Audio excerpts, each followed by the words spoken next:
La libération de Paris, et la suite de la police, au mois d'août à l'arrestation. 44. Et c'est là où, personnellement, je suis, entre guillemets, rentré dans le coup. J'avais 18 ans. La résistance va multiplier les barricades sur les boulevards. L'objectif est de diviser et de contenir l'ennemi. Les unités FFI entrent en action et commencent à harceler l'occupant. Au moment de la révolte, puisque ça a été une révolte des Parisiens, nous, la garde républicaine était chargée d'assurer la protection et la sécurité de l'hôtel de ville, l'hôtel de ville de Paris. On empêchait les Allemands de passer par les ponts, par exemple. Les ponts de Paris, on a gardé les ponts de telle manière à ce que les Allemands puissent circuler. Ça les a gênés, on les gênait. Chaque fois que les Allemands passaient avec des véhicules légers,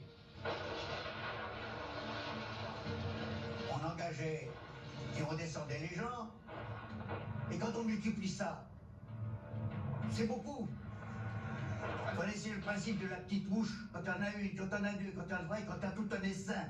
On ne peut pas faire grand-chose. Et ce qui s'est passé à Paris.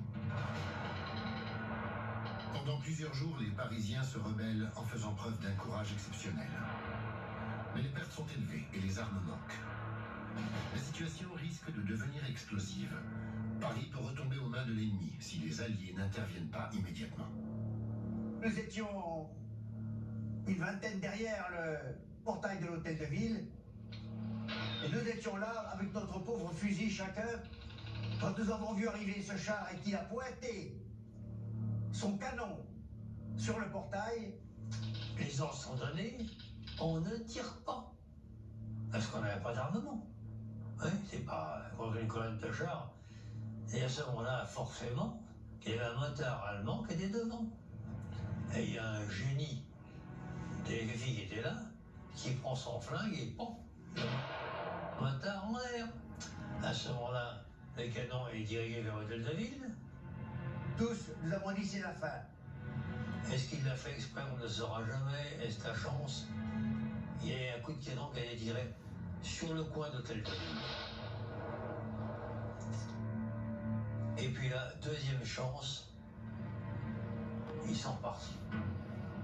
On a le cœur qui bat.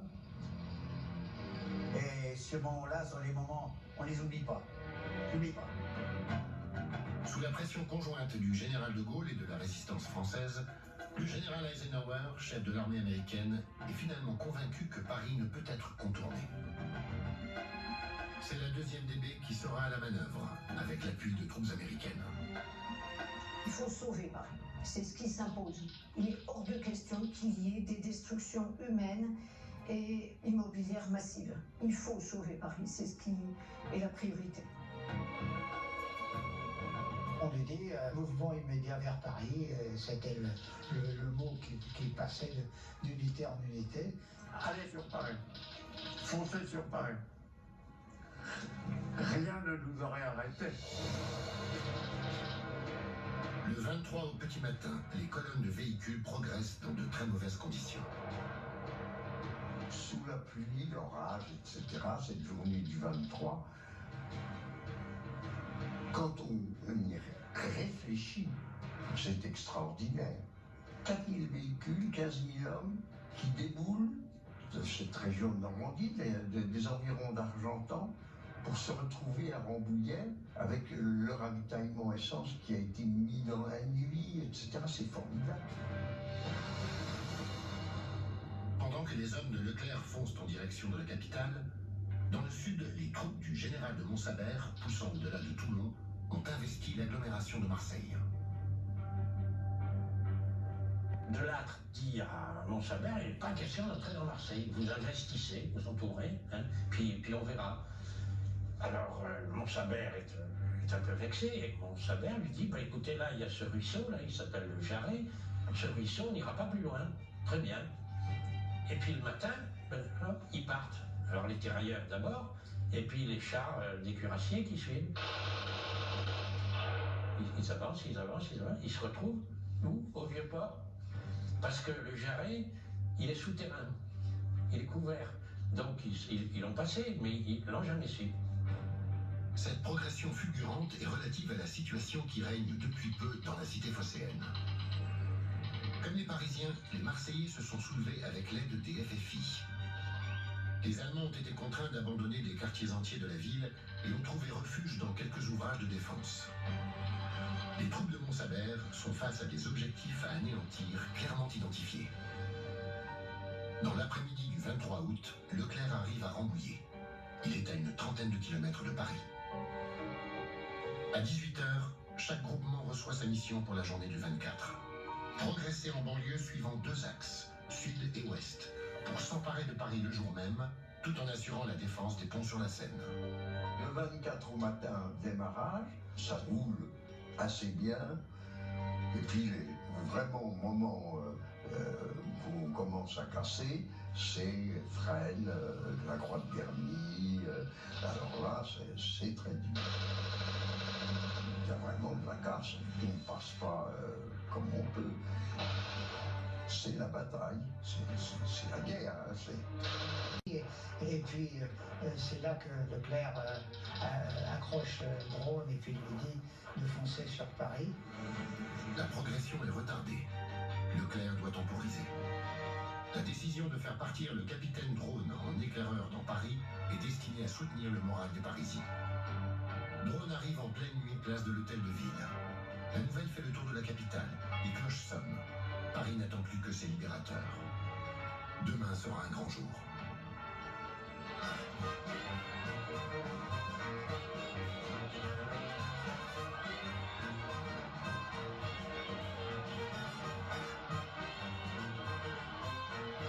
Le 25 au matin, on est rentré par la porte d'Orléans. Le général était juste derrière les deux chars d'ouverture. On rentre par la porte d'Orléans. Jusqu'à Port-Royal, c'est la liesse complète, on peut à peine avancer. Puis quand il y a des coups, tout d'un coup, on se retrouve dans la guerre.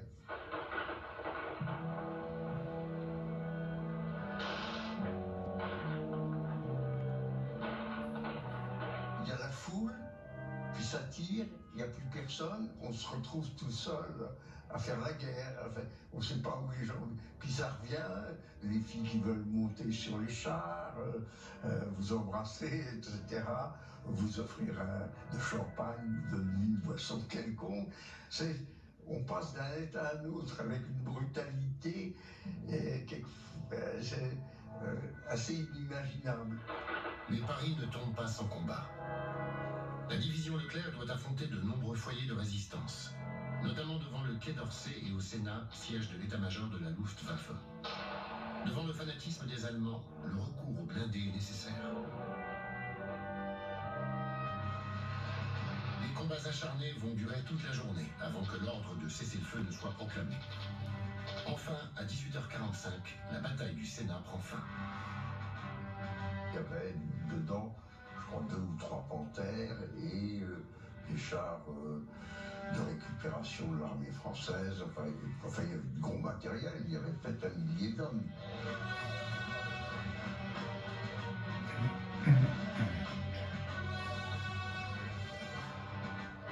Le plan de bataille pour Paris est conçu suivant 4 itinéraires différents. La colonne chargée de libérer l'ouest de la capitale est arrivée à hauteur de l'Arc de Triomphe.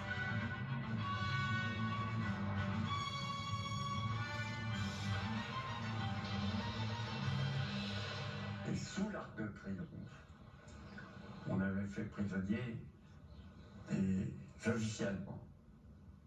Pas beaucoup, mais c'était une douzaine ou une quinzaine. Et là, ils avaient les mains comme ça. Et tout d'un coup, il y en a un qui baisse les mains, qui prend dans sa vareuse une grenade et qui la lance. Et Mirabeau à terre, blessé grièvement. Là-dessus, les types qui étaient là ont tiré sur les Allemands. Et ils l'ont payé cher. Le général Leclerc installe son PC à la gare Montparnasse pour bénéficier du réseau de communication intact de la SNCF. De là, il dirige les opérations. À Notre-Dame, c'est là qu'on reçoit comme mission d'attaquer à partir de la Tour Saint-Jacques, d'attaquer la rue de Rivoli. et avec objectif, l'hôtel Meurice. Situé rue de Rivoli, l'hôtel Meurice abrite le QG de von Choltitz. Le commandant du Grosse Paris a autorité sur toutes les forces allemandes de la capitale. Aucun blindé, on est à pied. Hein. Et lorsqu'on avançait dans la rue Rivoli d'arcade en arcade, on voyait des petites portes qui s'entrouvraient, qui attendaient le moment où ils allaient pouvoir sortir et se manifester.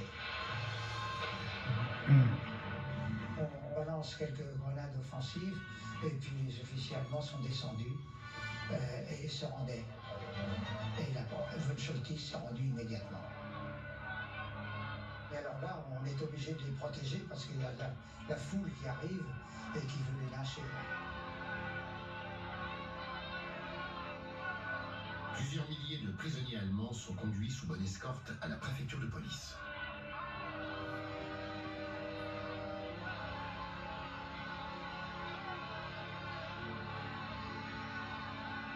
Dans l'après-midi, von Choltitz arrive dans le command-car du général Leclerc pour signer la reddition.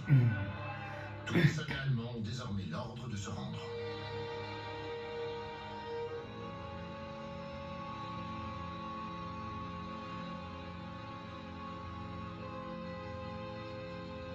Vers 17h, le général de Gaulle rejoint Leclerc à Montparnasse pour prendre connaissance des documents de reddition. Ensuite, de Gaulle se rend à l'hôtel de ville. Moi, j'étais dans la pièce quand il a parlé, et là, j'avoue que c'était très prenant. Non, nous ne dissimulerons pas cette émotion frappante et sacrée. Il y a là des minutes, nous le sentons tous, qui dépassent chacune de nos pauvres vies. Paris outragé. Paris outragé, Paris libéré par son peuple et par son armée. Je ne connais pas tout exactement, on ne pas tout exactement. C'est-à-dire de la France qui se bat, c'est-à-dire de la seule France, de la vraie France, de la France éternelle. Quand il est monté sur la fête de la ville, on savait beaucoup de gueule, comme on dit, et c'était bien, c'était beau. Parce qu'on a vraiment l'impression, enfin moi j'ai eu l'impression, si maintenant il y a un chef qui est là, on a vraiment un chef. Le 26 août 1944, c'est le défilé triomphal. Plus d'1,5 million de Parisiens massés sur les Champs-Élysées sont venus acclamer de Gaulle, Leclerc et tous les combattants qui ont participé à la libération de Paris. Moi j'étais à l'Arc de Triomphe avec un frac en garde d'honneur. J'avais deux, trois copains qui étaient avec moi et en faisant la fête comme ça, ils avaient bu un petit coup de trop. Je m'entendais dire qu'il y avait des là qu'il fallait qu'on plante derrière pour que De Gaulle ne les voit pas.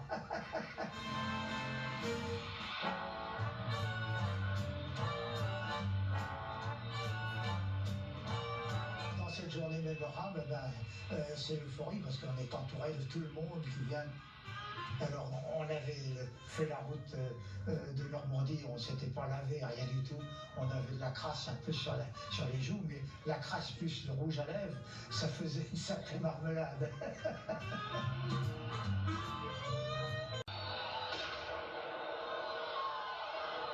Quand il y a eu le grand défilé du général de Gaulle, il y a eu des gens qui ont continué à tirer sur la foule, sur les Champs-Élysées.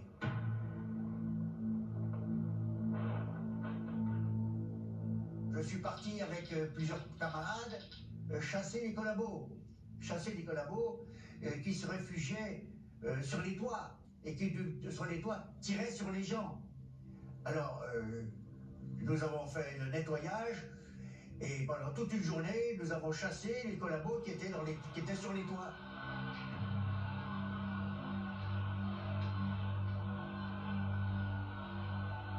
Tandis qu'à Paris, la libération s'achève, à l'autre bout de la France, une ville est en liesse. Toulon. C'est mal tombé pour l'armée, mais c'est vraiment très mal tombé parce que ça passe totalement inaperçu. C'est comme ça, la deuxième DB, elle a peut-être. Le 26 août 1944, Toulon est la première grande ville française à être libérée par les soldats du général Delattre de Tassigny.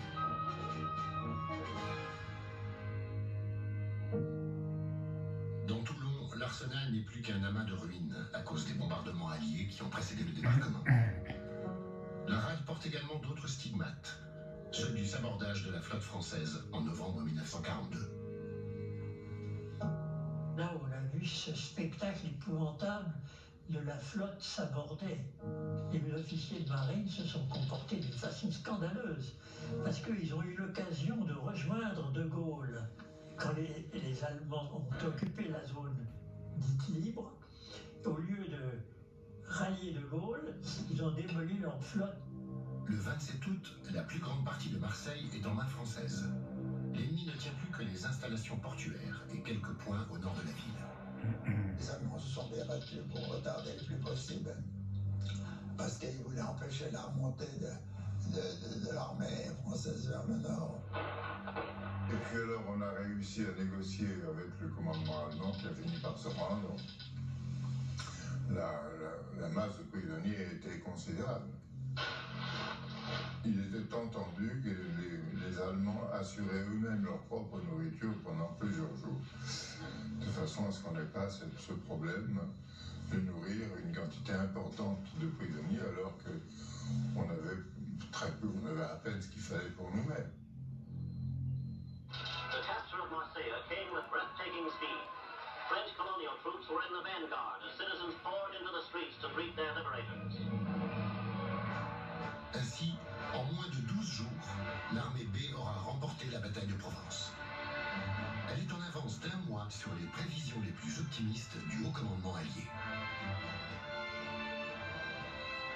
Avec Toulon et Marseille, les Alliés disposent d'installations portuaires qui, une fois remises en état, vont permettre de soutenir l'avancée des troupes.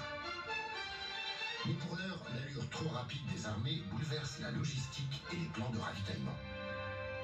On s'était aperçu des différents débarquements qu'il y avait eu en Méditerranée, c'est-à-dire à Sicile, Salerne et puis Anzio, au sud de Rome, que les combats avaient été très durs, toujours. Et donc, on pensait avoir des combats très durs en Provence. Donc, dans ce qui débarquait, il y avait d'abord les munitions. Bon, après, il y avait le ravitaillement, parce que les troupes, elles sont là, il faut bien les faire manger. Et puis après, l'essence, le carburant. Or, le système est inversé, puisque, bon, les munitions, il y a des combats, mais enfin, bon, c'est pas à Stalingrad. Et d'autre part, maintenant, il faut les carburants, parce qu'il faut courir après les Allemands. Les Allemands remontent vers le nord. La poursuite s'engage dans la vallée du Rhône, simultanément sur les deux rives du fleuve. L'armée française à gauche, les Américains à droite. À cause de la pénurie d'essence, l'infanterie doit accomplir plusieurs étapes à pied, sous le soleil du midi. Nous avions bien des camions de ravitaillement de munitions, mais il fallait descendre en dessous d'Avignon pour trouver un dépôt de munitions et puis de l'essence aussi, et remonter. Donc à chaque fois, c'était excessivement difficile. Et en plus, les voies ferrées et les ponts ont été détruits par l'aviation alliée sous prétexte d'empêcher les renforts allemands d'arriver, renforts allemands qui n'existaient pas. Donc en plus, il va falloir reconstruire les voies ferrées, reconstruire les ponts. Avec les équipements américains, les hommes du génie réalisent des prouesses. Pour traverser le Rhône, l'installation d'un pont-bateau se fait en un temps record. L'infanterie passe, tandis que le débit des véhicules reste encore lent. Dans de nombreuses villes, les libérateurs sont témoins de scènes de vengeance de la part de la population, pressée de régler ses comptes avec la collaboration. L'atmosphère d'épuration a quelque chose de choquant. Dans cette parodie de justice, les femmes sont les premières cibles. J'ai assisté à la punition de femmes qui avaient été avec des Allemands. Alors que certaines doivent être jugées, je ne sais pas quel secret militaire elles leur avaient donné, mais ce qui est affreux, c'est dans cette espèce de guerre, de voir tout d'un coup un défilé de femmes nues, transférées, avec quelques emblèmes nazis tatoués par-ci par-là sur le front ou ailleurs, et autour une foule qu'on aurait acceptée si elle avait représenté une justice calme et sereine. C'était la tondeuse qui marchait plus que la mitraillette Sten. Mon capitaine, qui était un monsieur très strict sur la discipline, j'aime autant vous dire qu'il aura proposé tout simplement qu'au lieu de s'attaquer à des femmes qui n'avaient pas à juger, s'ils voulaient combattre l'ennemi, qu'ils signent un engagement à la 2e DB. Dans certains qui leur crachaient dessus, qu'elle hurlait, je ne sais pas pourquoi ils avaient à se venger par rapport à cette femme.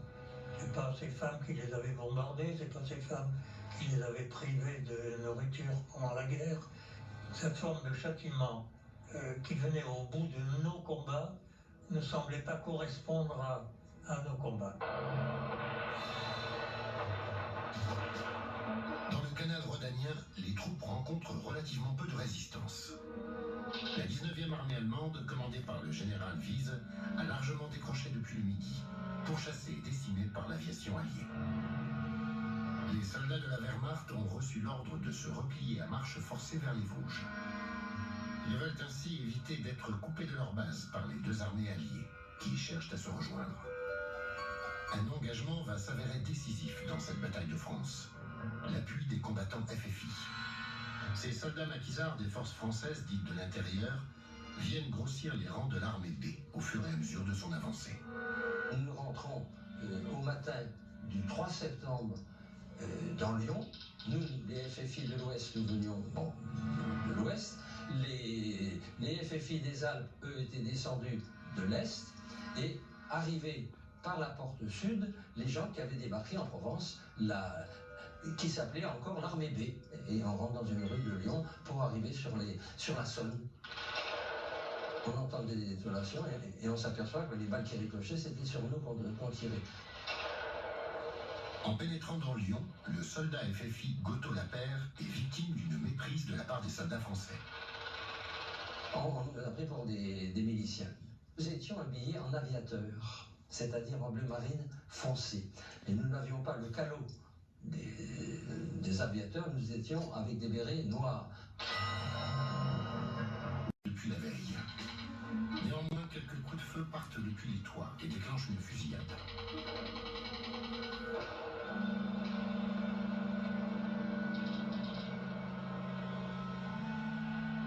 Le 3 septembre, les Lyonnais fêtent leur libération. Dans Lyon, surnommée la capitale de la résistance, près de 30 000 maquisards vont venir grossir les rangs de l'armée du général Delattre. La traque de l'ennemi va s'intensifier plus au nord, en direction des Vosges. On était comme d'habitude en reconnaissance, et comme d'habitude, véhicule de pointe. On est arrivé en contact avec l'ennemi, qui se repliait en bon ordre. On s'est fait allumer par l'arrière-garde, et notre tireur à la 7-6, qui se trouvait juste derrière moi, a pris une balle dans l'œil, il a été tué. Il était presque arrivé dans son village.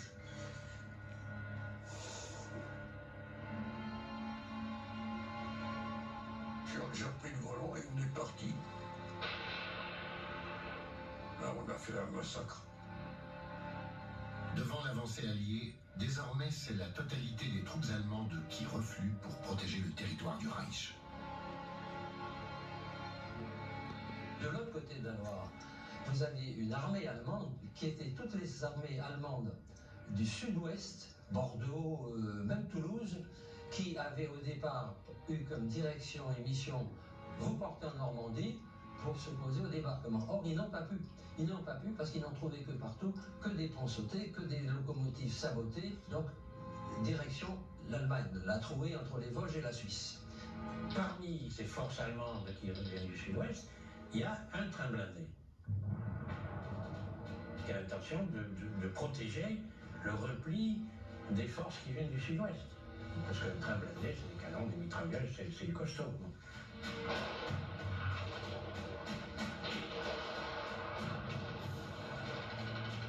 C'est impressionnant, un train blindé. Vous avez des canons comme ça. Il y avait même dessus des fois des plateformes, vous avez quelques chars qui pouvaient descendre, et ce fameux train, nous on l'attendait, effectivement, on commence à dire, c'est un peu gros ce qui arrive de l'autre côté. Prévenu par les FFI, un détachement de l'armée B réussit d'un tir heureux à immobiliser la locomotive de tête. Le train blindé est bloqué à l'entrée de Saint-Bérin-sur-Deûne, un village proche de Chalon-sur-Saône. Derrière lui, 5 convois de transport de troupes. Il est indispensable de neutraliser l'ensemble avant qu'il ne reparte. Et c'est tellement gros à détruire qu'on appelle l'artillerie lourde. Il y a quand même 2 canons de 155, hein, c'est des canons qui tirent à peu près 25 km, tirent sur le train blindé, mais surtout, ils coupent les voies devant, derrière, de façon à ce que le train blindé s'arrête. Au total, plus de 300 soldats allemands seront capturés, ainsi qu'un très important stock d'armes. Ironie de l'histoire, le train pratiquement intact servira dès la fin de la guerre au tournage de La Bataille du Rail, le célèbre film de René Clément. Début septembre, la 2e DB s'apprête à faire mouvement en direction de Strasbourg.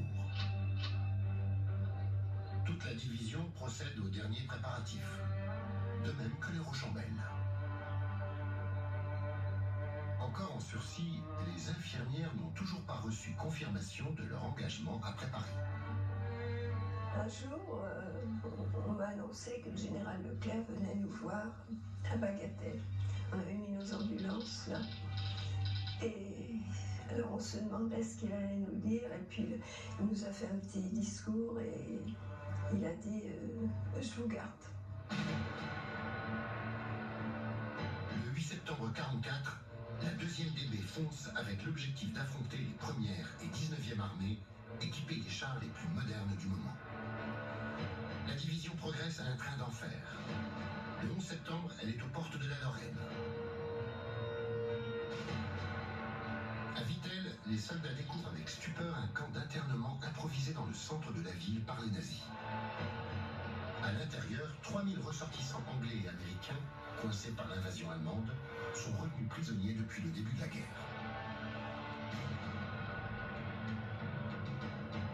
Quand on arrive dans ce camp de Vittel, effectivement, c'était assez impressionnant de voir ces gens.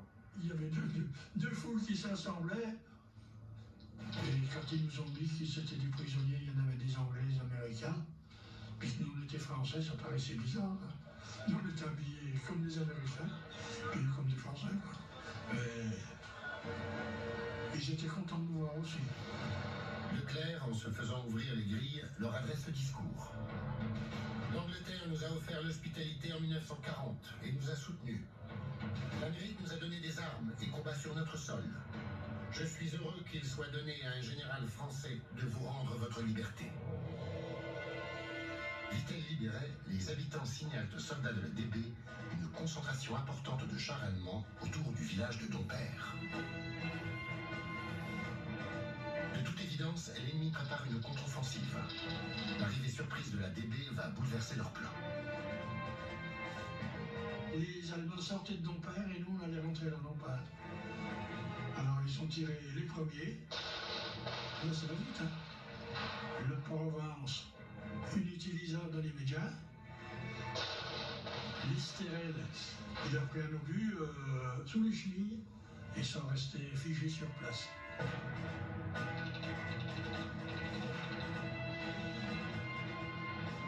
Pendant 2 jours et demi, les Allemands essayent d'enfoncer le flanc avec une très grosse concentration de chars, des chars neufs, des Panthères et des Mark IV. Ils alignaient environ 80 chars. La journée du lendemain s'annonce incertaine pour les hommes de Leclerc. Elle va être la plus importante bataille de chars de toute la campagne de France. Massue, il a téléphoné à l'aviation. Ils sont venus immédiatement, les deux fuselages, là.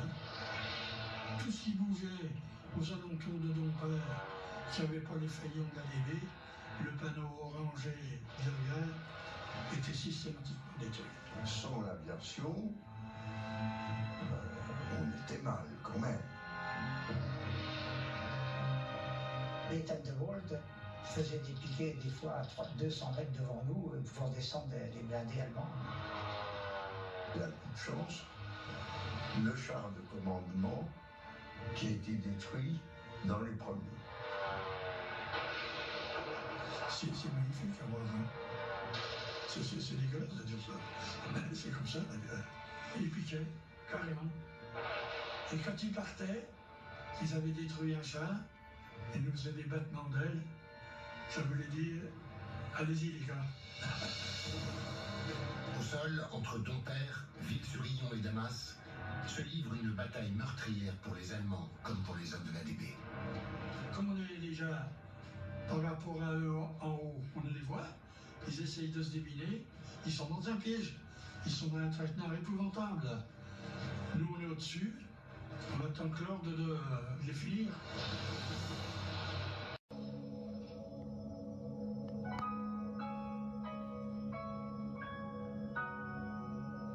Sur le champ de bataille, les carcasses sont immobilisées le long des routes ou dans les rues des villages.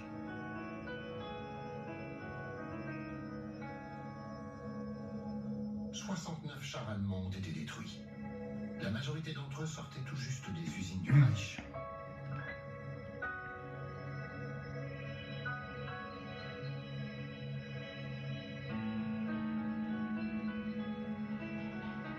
Les prisonniers allemands enterrent leurs morts dans une fosse commune, creusée à la hâte dans le petit cimetière de Dompierre.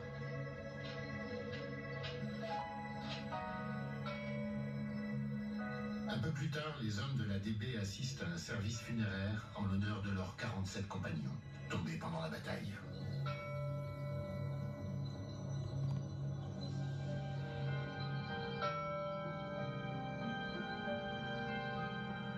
Le 12 septembre est une date historique pour les troupes françaises. Ce jour-là, à Nottes-sur-Seine, des soldats de l'armée B font la jonction avec les hommes de la 2e DB. Dès lors, les deux grandes forces débarquées en Normandie et en Provence n'en forment plus qu'une. À ce moment-là, le front allié ne constitue plus qu'un seul bloc, de la mer du Nord à la frontière suisse. Alors cette jonction est évidemment forte, parce que ça signifie beaucoup sur le rôle aussi des forces françaises, pas seules, mais dans la part qu'elles ont à la libération de la France. Le 14 septembre, Leclerc envoie un détachement à Nomexy, en face de Châtel-sur-Moselle. Le passage de la rivière est stratégique pour le général dans sa conquête de l'Est. Malheureusement, le pont a été détruit. Les soldats doivent passer à Gué, quelques centaines de mètres plus loin, en aval de la Moselle. Et là, il y a des combats de blindés pour nous, mais d'hommes de l'autre côté. Des pays de chez nous se sont battus au corps à corps avec les Allemands du côté de Châtel. Ça a été quand même assez terrible parce qu'on a perdu que pas mal de gardes. À Châtel-sur-Moselle, les soldats français sont aux prises avec les éléments de la 111e Panzerbrigade du général von Manteuffel. Les Allemands tiennent solidement leur position. Lors de cette attaque, les hommes de Leclerc vont perdre une dizaine de leurs camarades et avoir le double de blessés. À Châtel, et moi, je m'en allais avec l'ambulance pour voir s'il n'y avait pas d'autres blessés. Et je suis passée près d'un half-track américain. Il y avait un officier américain qui était allongé. J'ai vu tout de suite qu'il y avait une jambe qui était à moitié arrachée. Je lui ai mis tout de suite un garrot. Et puis j'ai essayé de le tirer, il était lourd. Et on est tombé dans le champ. Il y a un pélo qui est arrivé dans le half-track. Ça nous a sauvés de tomber dans la Gadoue. Aux abords de Châtel, la défense allemande s'avère particulièrement coriace, au point de contraindre les soldats de Leclerc à se replier sur l'autre rive de la Moselle. Pour la première fois, la 2e DB recule. Le maire de Châtel, on lui avait demandé de se replier avec sa famille donc sur la rive gauche. Et il le maire de Châtel n'a pas voulu accepter de se replier en disant si les Allemands reviennent, il faut que je sois là. Il est resté malheureusement sur la rive droite. Les Allemands se sont emparés de lui et puis le maire de Châtel a été fusillé pour un motif. Il n'y avait pas de motif, mais enfin bon, les Allemands, il a dû avoir affaire à une escouade de SS. Le 17 au matin, les hommes de Leclerc franchissent en nombre de nouveau la Moselle. Cette fois, l'ennemi est contraint de décrocher. Châtel est libéré le 19 septembre. Grâce au travail héroïque du génie qui a construit un pont flottant sous le tir de l'ennemi, toute l'armée de Leclerc peut enfin franchir la Moselle pour partir à la poursuite des troupes allemandes. On est parti sur Rehincourt, ce fameux village qui a été donc brûlé, dont les hommes ont été déportés, qui étaient brûlés, qui étaient détruits en grande partie, en représailles, parce qu'il y avait eu des FFI, des résistants qui avaient dû ouvrir le feu sur les Allemands qui se repliaient. Entre-temps, l'armée B a été rebaptisée Première Armée par décret du général de Gaulle. Devant les Vosges, la Première Armée est déployée jusqu'à la frontière suisse. La progression a été rapide. En un peu plus d'un mois, près d'un tiers du territoire a été libéré. Mais dans les massifs montagneux, solidement défendus par les Allemands, le conflit va soudain changer de visage. Il y a eu fatigue des troupes, parce que c'est des troupes motorisées, mais dans une division d'infanterie d'époque, on ne peut transporter qu'un tiers d'effectifs. Les deux tiers, ils vont à pied. Donc ils arrivent fatigués, et puis c'est le moment où les Allemands ont le dos au Reich. Il ne s'agit plus de rire, on défend la patrie. À Belfort, on est resté un bout de temps à se regarder les yeux dans les yeux, mais on n'avançait pas parce que Belfort était pour les Allemands la ligne avant l'Alsace, et alors l'Alsace était considérée comme une terre allemande et on ne devait pas franchir la ligne de Belfort. Dans cette guerre de position, un nouveau contingent de soldats fraîchement débarqués d'Afrique du Nord vient renforcer les défenses alliées. Parmi eux, un certain Bernard de Gaulle, autre neveu du général, qui ne semble avoir bénéficié d'aucun passe-droit. Quand je suis arrivé dans ce régiment, le colonel m'a dit « Mon cher ami, je vous mets dans l'unité qui a eu le plus de pertes. Vous remplacez le sous-lieutenant qui a été tué il y a 3 semaines et vous arrivez dans l'unité qui a eu le plus de pertes de tout mon régiment. » Notre tâche essentielle était de contrôler les mines, de passer devant les chars pour les trouver, les amorcer, les enlever.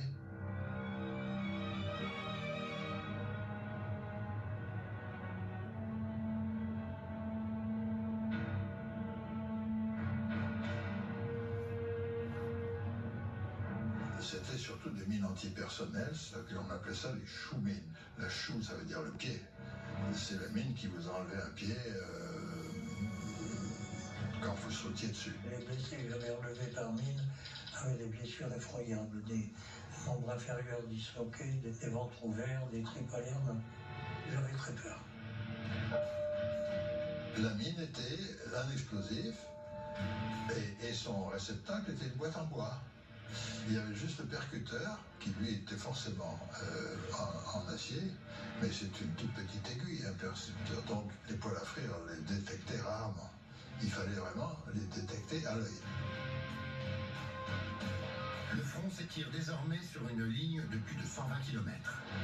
Et malgré les assauts répétés de ses troupes, Delattre n'arrive pas à enfoncer frontalement les lignes ennemies.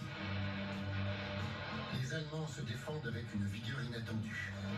Les pertes du côté français s'accumulent au point d'entamer le moral des troupes, habituées à une progression plus rapide. Au bout d'un moment, on s'habitue à avoir ce sang, ces membres disloqués. Quelquefois, la notion qu'est-ce qu'il faut faire rapide, prendre dessus, et on devient technique.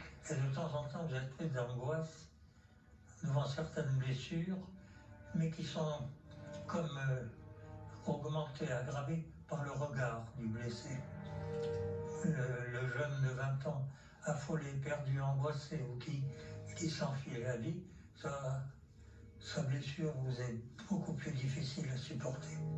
Au Nord, à Américains de stopper son avancée.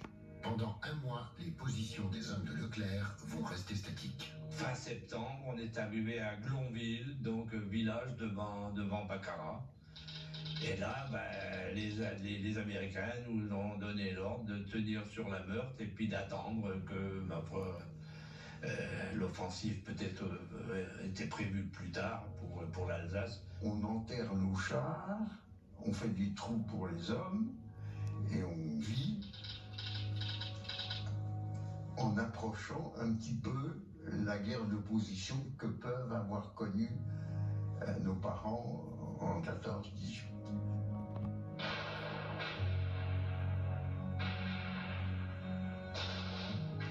Il paraît que sur Glonville, il tombait une moyenne de 400 obus par jour.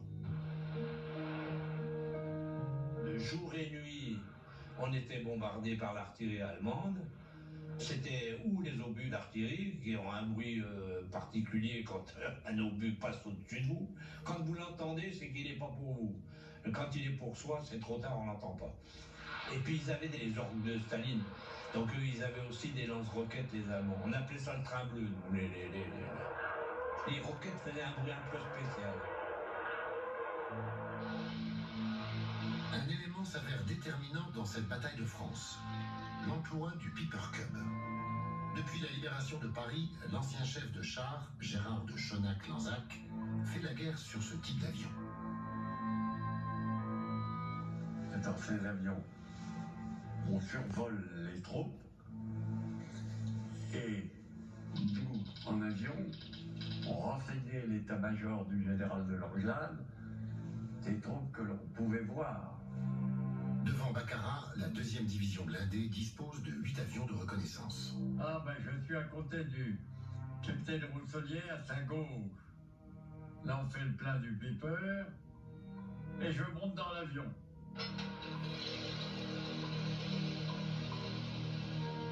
Nous décollons, je ne sais pas où on va, mais on y va.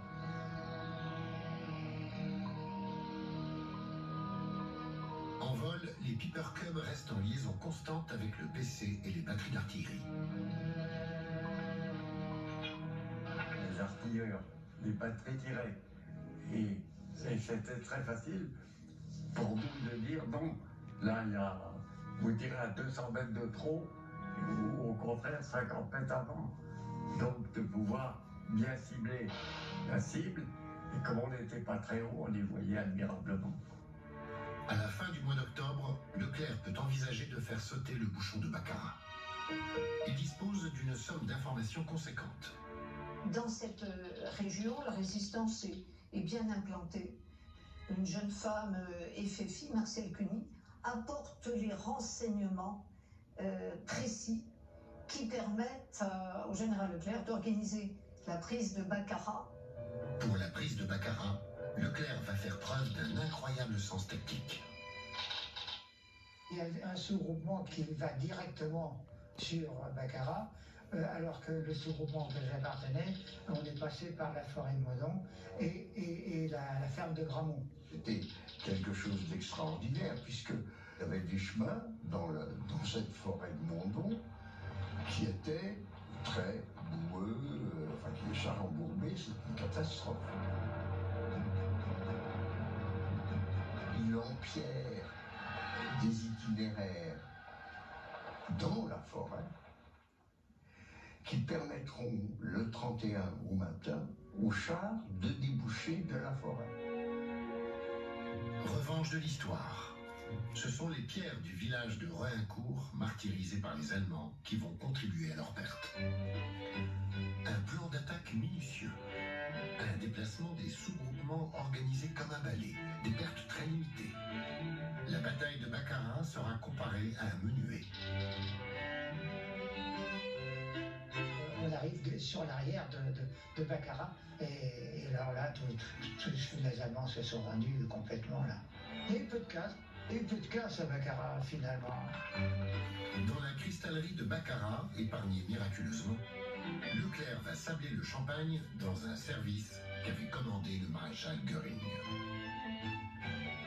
Avec les Vosges désormais en ligne de mire, Leclerc n'a jamais été aussi proche de réaliser son rêve. Faire flotter le drapeau français sur la flèche de la cathédrale de Strasbourg. Le 14 novembre, Delattre, bloqué dans les Vosges, décide d'attaquer par surprise sur 3 axes la trouée de Belfort, seul débouché naturel pour atteindre l'Alsace. Le plan a été minutieusement préparé par l'état-major depuis 3 semaines. Tout a été mis en œuvre pour faire croire à l'ennemi qu'une percée allait se dérouler plus au nord, à travers les Vosges.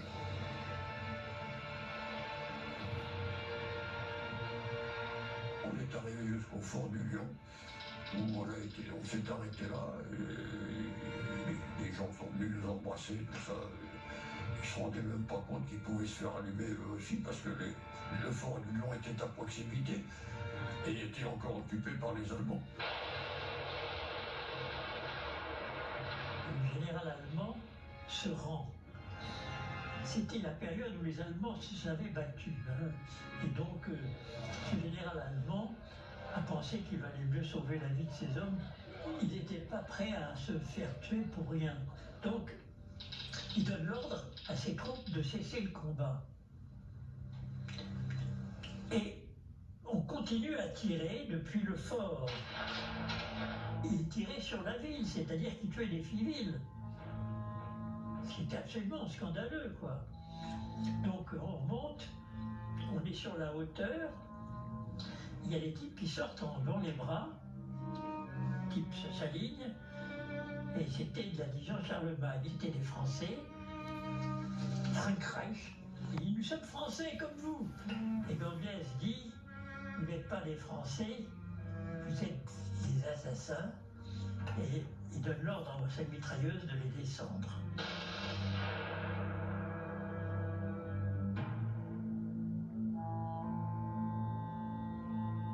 Il y a 2 batailles qui se mènent, une sur Belfort pour libérer Belfort et neutraliser les Allemands qui s'y sont. En revanche, au sud, la défense allemande faiblit et les blindés parviennent à Mulhouse. Surprenant les Allemands, je ne dis pas disant une bière au café, mais presque. Hein. Ils sont très surpris, en plus il n'y a pas de troupes à Mulhouse, c'est la zone des arrières, c'est les services, etc. Et donc ils libèrent Mulhouse. Ainsi, en 2 jours, Belfort et Mulhouse sont tombés.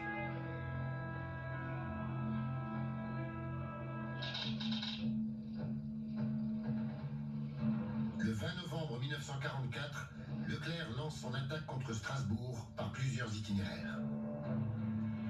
Leclerc fait passer par 4-5 itinéraires, et en particulier, il envoie un leurre devant Saverne, parce que il n'est pas question d'avoir des troupes dans la plaine d'Alsace sans tenir le col de Saverne.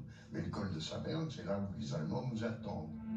Le général ordonne au groupement de Massu de passer par le col du Dabo. L'itinéraire paraît invraisemblable. Le Dabo, c'était des femmes montagnes. Donc les Allemands ont été très surpris qu'on puisse faire passer un détachement blindé par le col du Dabo. Surtout que le temps n'était pas favorable. Étant d'une trouée dans le ciel, un Piper Cup décolle. À son bord, Gérard de Chonac-Lanzac. Moi, j'étais observateur en avion, et c'est en passant au col du Dabo. Moi, j'ai pas vu exactement tout. Et vous savez, à mine mitrailleuse, c'est bien camouflé. Je me suis réveillé dans une ambulance pour entendre mon chauffeur d'ambulance dire au capitaine, j'ai un blessé très grave dans mon ambulance, il faut me laisser passer. Le capitaine répondant, ton blessé, il peut crever. La deuxième DB vont passer. Et le blessé, c'était ma pomme. Privés d'avions d'observation, les troupes continuent cependant l'ascension du col du Dabo. La route est très étroite.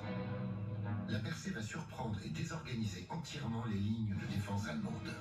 On dépassait les colonnes allemandes, hein. Et puis si elles nous obstruaient le chemin, on les balançait dans le ravin, hein. Eh oui, on a balancé des charrettes avec des chevaux qui nous encombraient le passage. Une troupe qui se retire, c'est vraiment la pagaille, hein.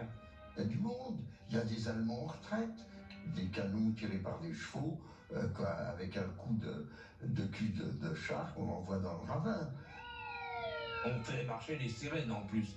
Alors ça a un effet psychologique sûrement sur une troupe en déroute. Hein. On avait connu ça en 40, hein, nous, la débâcle. Arrivé au Dabo, c'est la descente sur la plaine d'Alsace. Strasbourg n'a jamais été aussi proche. Saverne est libéré le 21 novembre, Falsbourg le 22. Comme dans une course, et pour ne pas laisser de répit à l'ennemi, l'ordre est donné le lendemain à tous les groupements de foncer sur Strasbourg. La plaine d'Alsace est traversée d'une seule traite. Les premiers accrochages avec les Allemands ont lieu devant les forts qui ceinturent la capitale alsacienne. Quand vous engagez le combat, on n'a plus peur du tout, là. Vous pensez à rien. Dans le char, c'est une chaleur épouvantable. Les douilles du canon tiré sont bouillantes. Et un boucan terrible, parce que tirer au canon 75, eh bien, ça fait du bruit, hein. C'est pas large, hein. Elle fait 1 mètre, la tourelle.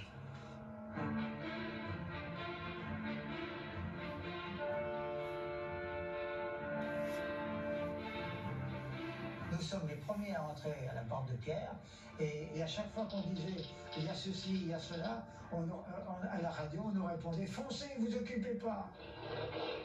Ne vous attendez pas. Ils sont surpris. On voit les Allemands sortir des hôtels avec une femme au bras. Oh, il y a eu un moment, un moteur allemand qui venait de la droite, il a traversé devant nous, tout surpris de nous voir. Il n'y a pas eu d'Allemands de bataille de chars de rue, ni rien, vous voyez. Moins qu'à Paris. Strasbourg est tombé comme un petit village. À 9h15, on était devant la cathédrale.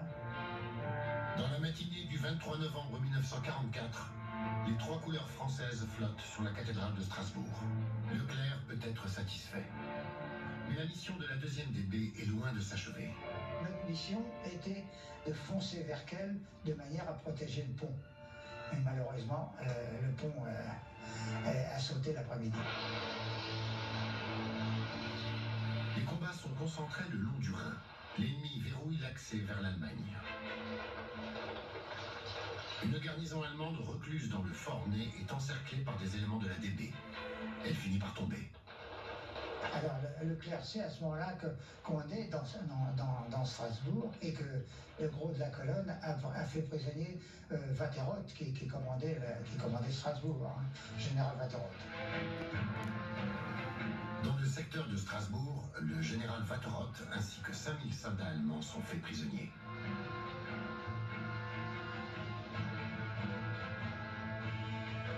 C'est la France qui rentre chez elle.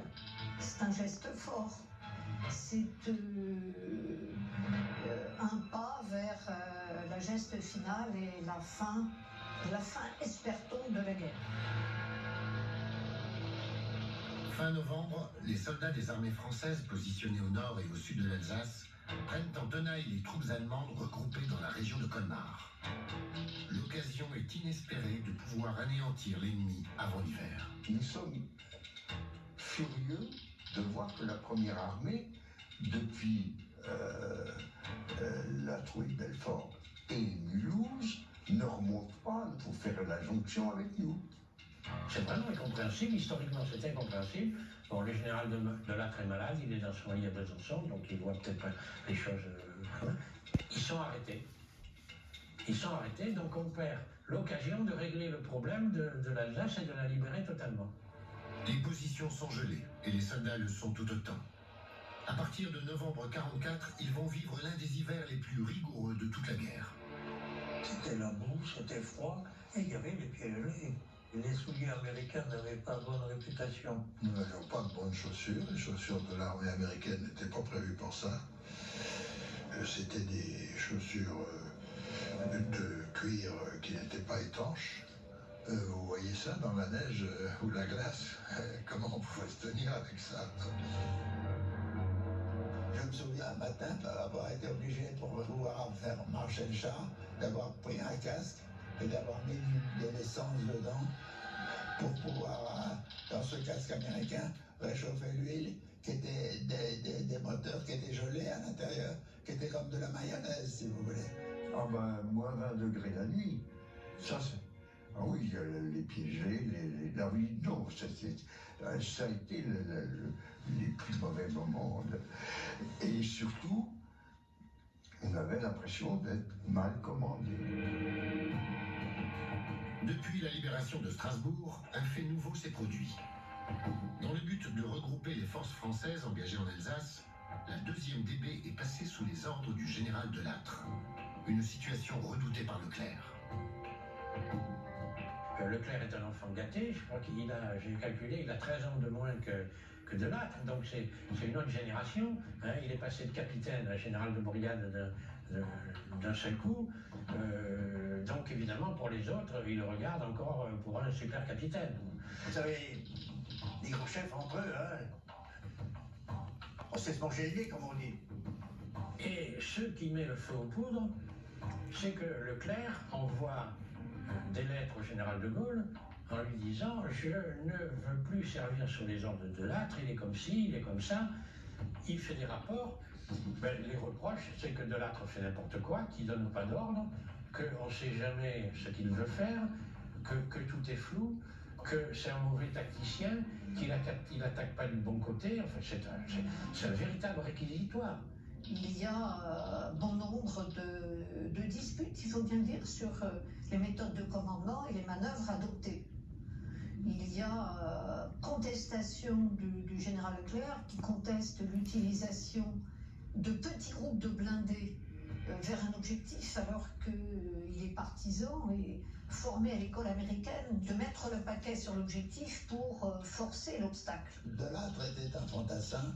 Il servait surtout dans la conception de l'époque, qui datait d'ailleurs de la guerre de 40, où les chars étaient en appui d'infanterie. La 5e division blindée auquel j'appartenais a fait souvent ce que j'appelle du soutien du fantassin. C'était pas la meilleure façon d'utiliser les chars. En réalité, le général Delattre, coupé des champs de bataille depuis juin 1940, n'a pas suivi l'évolution de la guerre. Mais il y a toujours un mais. C'est pas le même niveau, si vous voulez. Delattre commande l'armée. Donc il est en prise directe sur De Gaulle, le chef du gouvernement. Donc il a des responsabilités beaucoup plus grandes. Donc il pèse les choses. L'échelle n'est pas la même, les responsabilités ne sont pas les mêmes. D'un côté, commandé, de l'autre côté, 27 à 30 000. Ça fait une différence. À la mi-janvier 1945, les Allemands sont concentrés dans une poche autour de Colmar. La réduction de cette poche se fait au prix de combats d'une rare violence. Là, c'est village après village, et avec des Allemands qui se battaient à pied, avec beaucoup d'infanterie armée des Panzerfaust, c'était des armes anti-chars. C'était plus gros qu'un bazooka. Un Panzerfaust reçu dans les chenilles, en particulier, vous coupez la chenille du char et vous ne pouvez plus avancer.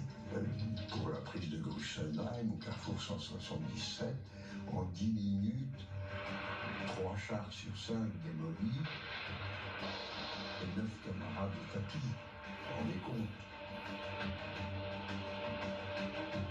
Les Allemands avaient une attitude terrible avec les mines. Ils piégeaient leurs blessés. C'est-à-dire que quand ils étaient obligés de laisser les cadavres, ou même les blessés, ils mettaient des explosifs, des grenades piégées sous ces malheureux. C'était... l'acharnement de ces Allemands était vraiment incroyable. Et leur férocité, leurs propres soldats.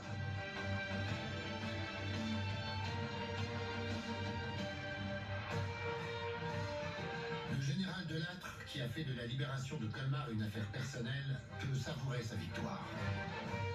La ville est libérée le 2 février 1945. C'était la date anniversaire du maréchal Delattre. Alors je suppose qu'il a tenu spécialement à ce qu'on salue le 2 février pour pouvoir mettre Colmar sur son panneau de vie, si je peux dire. Je me suis précipité sur les premières petites Alsaciennes que j'ai vues pour me faire photographier à côté d'une Alsacienne en costume, bien sûr. L'Alsace libérée, les hommes de la victoire tournent désormais leur regard vers l'Allemagne. L'objectif ultime est de prendre une part active dans l'anéantissement final du Reich.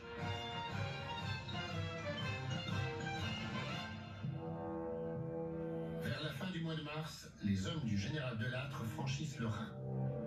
L'épopée finale commence. Il a fallu passer le Rhin, oui. Et moi, j'ai fait partie d'un des éléments qui a passé le Rhin en canot d'assaut.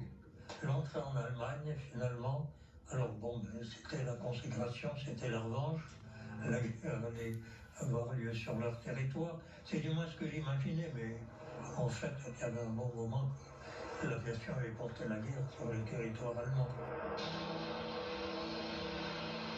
Les villes avaient été tellement bombardées par les Anglais et les Américains qu'on ne reconnaissait plus rien dans les villes qu'on traversait. Je me rappelle toujours d'ailleurs mon étonnement lorsque je suis arrivé dans les premiers devant Stuttgart, d'avoir vu une ville où on ne voyait que des maisons en ruine à l'intérieur, tellement elles avaient été pilonnées et détruites. L'Allemagne que j'ai vue, c'était une ville en flammes dans laquelle je voyais passer des femmes âgées qui poussaient des voitures avec un matelas, avec un soldat. La débâcle totale, j'ai rappelé la débâcle. Avec l'absence d'hommes. Et pas d'hommes, ou alors très âgés. Alors là, brusquement, pour la première fois, j'ai vu l'Allemagne différente et j'ai réalisé que les Allemands n'avaient pas tous des casques, des gros nazis et ne couraient pas après les enfants juifs. Le 29 avril 1945, certains éléments de la 2e DB, dépêchés pour une mission humanitaire, pénètrent à la suite des Américains dans le camp de concentration de Dachau. Ils vont y découvrir l'horreur absolue. Alors là, le camp de Dachau, pour moi, ça reste un souvenir inoubliable. Et c'est terrible. Ce que j'ai vu à Dachau, quand on est arrivé, avec tous ces corps, ces enfants, ces femmes, cette misère épouvantable. Et surtout, ce qui m'a choqué encore plus, c'est qu'on avait fait venir des GMC pour emmener tous les hommes et les femmes qui pouvaient les emmener dans les camions pour les emmener dans les hôpitaux et essayer de faire quelque chose pour eux. Et ils ont refusé de monter dans les camions parce qu'ils nous prenaient pour des Allemands et ils croyaient qu'on voulait les déplacer d'un camp à un autre. C'était terrible.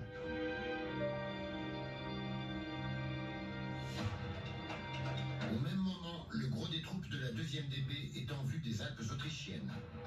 L'objectif est de foncer sur Berchtesgaden, symbole de la grandeur du Reich. On a su qu'on allait vers le refuge d'Hitler. Moi, je sais que le refuge d'Hitler était dans les montagnes, mais bon, à quel endroit? On est parti direction Berchtesgaden. Le 4 mai 1945, les troupes américaines et françaises s'emparent de Berchtesgaden. Sur les hauteurs se trouve le Berghof, la résidence d'Hitler, entourée par celle des plus hauts dignitaires nazis.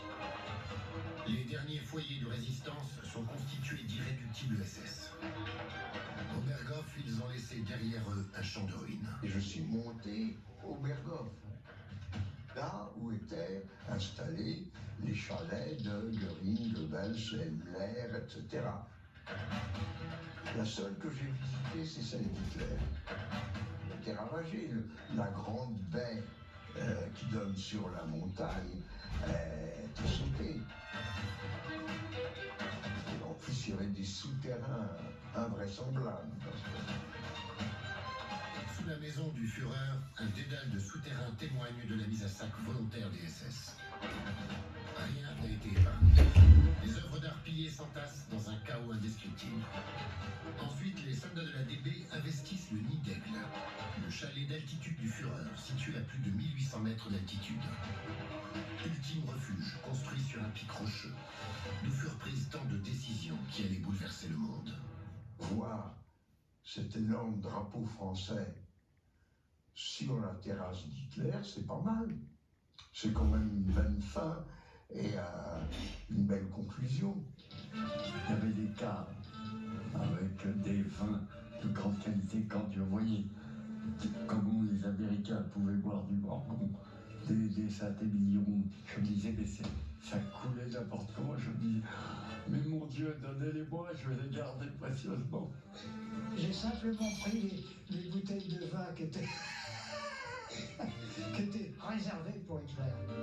On avait trouvé une petite remorque qu'on avait installée derrière le half-track et il y avait au moins 150 bouteilles. 3 jours plus tard, la foule en liesse célèbre la fin de la guerre, tout comme les soldats des 2 armées françaises. Ben, on a fêté, on avait un peu amélioré. Il n'y avait pas grand-chose parce que ils étaient ruinés, les pauvres Allemands. Là. Des rutabagas, des pommes de terre. Mais il n'y avait qu'un seul truc qu'on trouvait, c'était du schnapps. Un alcool ultra fort, fait avec des pommes de terre, même du bois. C'est fou avec quoi ils arrivaient à tirer ça. C'était vraiment du tafia, du brûle-gueule. Hein.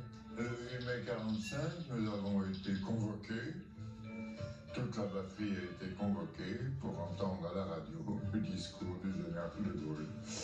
La guerre est gagnée. C'est la victoire des Nations Unies et c'est la victoire de la France. L'Allemagne est abattue et elle a signé son désastre. Le 8 mai 1945, les Alliés reçoivent la capitulation sans condition de l'Allemagne. Grâce à ces victoires, le général Delattre de Tassigny est présent à égalité avec les Alliés. Avoir été à Berlin le jour de la capitulation de l'Allemagne, c'est quand même un sacré moment. Hein. Ça, c'est la grande revanche, quand même, faut le dire. Le maréchal Keitel, chef du haut commandement allemand, ne cachera pas son agacement de devoir signer la capitulation en présence des Français. Keitel, quand il voit Delattre, dire quoi? Alors, les Français sont là aussi, parce que pour lui, les Français ne sont pas vainqueurs. Quoi. Ils ont été battus en 40, point barre, terminé. Il était vital qu'il y ait un général de l'armée française lors de la capitulation allemande, comme il était essentiel qu'il y ait un représentant de la France à la capitulation japonaise, marquant le terme de la Seconde Guerre mondiale. Il revient l'honneur de représenter la France à cette capitulation. Leclerc m'a appelé, il m'a dit, il faut prendre quand même de camp, vous m'avez accompagné. Et nous allons aller à Singapour pour la reddition de l'armée japonaise. Le 12 septembre 1945, la capitulation des troupes japonaises du sud-est asiatique est conclue en présence du général Leclerc et des généraux alliés. Il y avait d'un côté les Japonais sur une table, de l'autre côté les Alliés. Et les Japonais ont eu ce geste pour eux qui était pire que tout, de remettre leur sabre, de ne pas faire un harakiri, mais de remettre leur sabre. Ainsi, pour chacun des hommes de la victoire, la guerre se terminait. Après avoir combattu ensemble, souvent de longues années, tous allaient devoir se quitter. Une autre vie commençait. Moi, j'ai le souvenir en même temps de dire enfin c'est fini. Bon, puis je m'en suis sorti quand même, c'est pas mal. Mais qu'est-ce que je vais devenir maintenant? J'avais pas envie de rester dans l'armée, c'était pas mon. Qu'est-ce que je vais devenir? Qu'est-ce que je vais faire? C'était formidable, la fin de la guerre, mais on allait se quitter. C'était quelque chose. C'était un peu affreux de tout quitter, de quitter nos amis, l'ADB. Mais dans un sens, la guerre était finie. Hein.